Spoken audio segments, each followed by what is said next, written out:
ఫ్యామిలీతో trip plan చేసిన రోజైతే వచ్చేసింది. మొత్తానికైతే తిరుమలకి వచ్చేసినాం. తిరుమల స్టెప్స్ ప్లాన్ లేదు కాబట్టి మేము అక్కడి నుంచి కార్ మాట్లాడుకొని గుట్టెక్కాలని మాట్లాడేసుకున్నాం.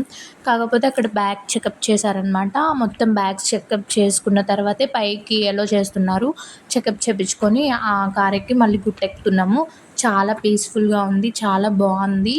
ఆ మెమొరీ చాలా బావుంది. గుట్టెక్కేటప్పుడు ప్లేస్ చాలా బావుంది. మొత్తానికైతే గుట్టెక్కేసినాం. మేమక్కడ మార్నింగ్ 6 అలా అవుతుంది.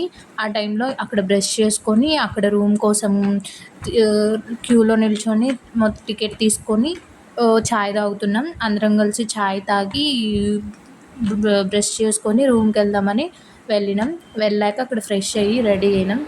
రెడీ అయిన తర్వాత దర్శనానికి వెళ్ళడానికి వెళ్తున్నాం. అక్కడ దర్శనం చేసుకునేటప్పుడు వీడియో షూట్ చేయడానికి కుదరదు కాబట్టి బయటనే నేను షూట్ చేశాను. ఇప్పుడు వెళ్తున్నాం, దర్శనానికి వెళ్ళినాం. కాకపోతే చాలామందున్నారు. మేము వెళ్ళింది వీక్ ఆఫ్ అంటే సండే రోజు వెళ్ళినాం. సండే రోజు ఫుల్ రష్ ఉన్నారు. ఇంకా మాకు అక్కడ దర్శనం అయితే 3 అవర్స్ పట్టింది. 3 అవర్స్‌లో కంప్లీట్ అయిపోయింది. మొత్తానికైతే దర్శనం బాగా అయింది. లాస్ట్ మధ్యలో వర్షం బాగా వచ్చిందనమాట. వర్షం వచ్చినా మేము మంచిగా దర్శనం చేసుకొని ఎంజాయ్ చేసుకున్నాం.